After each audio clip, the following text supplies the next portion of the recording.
crafting end. Time for some new ants. I needed to test my Ytong nest a bit more, so I reached out to the ant merchant. And they did not disappoint. This will be the first of a few videos.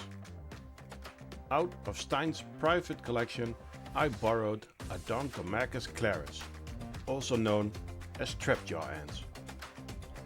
First, some general information. Odontomachus Clarus is a known trapjaw. Their jaws open 180 degrees, and in their mandibles they have very small sensitive hairs. And as soon as one gets touched, their jaws snap shut. There is so much force and speed that it can paralyze or even kill the prey.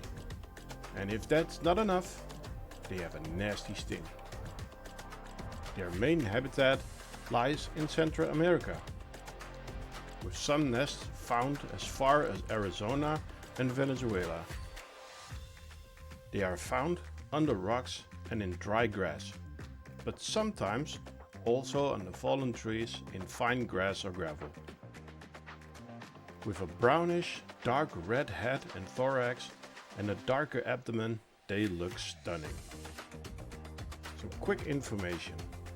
The colony form is polygyne, queen size is 12 to 13 mm, worker size is 7 to 12 mm, food is honey, water and insects, best nest temperature is 18 to 26 degrees Celsius, nest humidity is 50 to 60%, their founding is semi-claustral, that means that you have to feed them.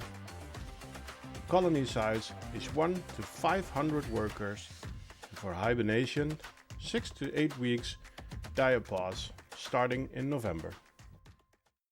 Okay, and now the colony. They came in a double nest setup. An outworld with on one side a test tube and on the other side an Ant-Garn 2023 Ytong nest from EA. Even though they were active in the Ytong, they did not move in.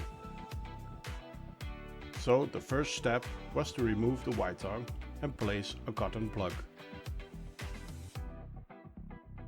Do you see how unfazed the ant in the outworld is? This Ytong nest will go back to Stein as it is a memorabilia.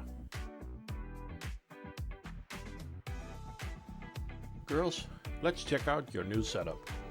We have a small flex nest with a Ytong insert, a feeding corridor with a double drinker, and a small outworld.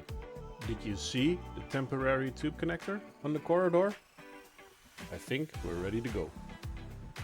The thing with moving the tube was that there was always some ants in the outworld, but we could get them later.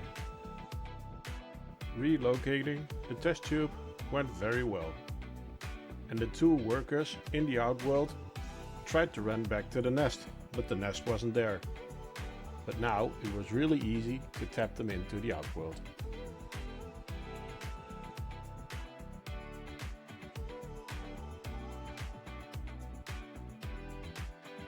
This is the setup for now. Let's give these girls some privacy after an eventful day. And guess what I found the next morning? They moved during the night. There was no forcing involved, but the new nest did have a blackout lid.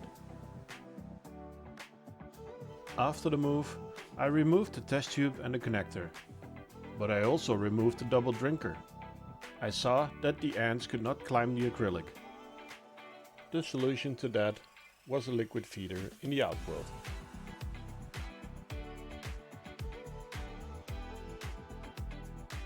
Because the Odontomachus is not that big, we don't give them big prey. And I thought non-flying fruit flies would be nice. But that was a fail, since the ants can't climb the outworld walls. I guess I'll stick with worms. Since the brood is growing fast, I added some red soil for them to use as cocoons and also to play with. The trapjaws love their new Ytong nest. Thank you Stein and Hendrik from the Ant Merchant for this opportunity. There will be more to this collaboration. Don't forget to check out their Instagram. The link will be in the description. If you want to help our channel, join our Discord. We have an idea section in the server. And if you have an idea that I think is good enough to make, you get a copy for free. And of course, like, subscribe, and hit the bell icon. Thank you for watching, and see you next week at the Crafting Ant.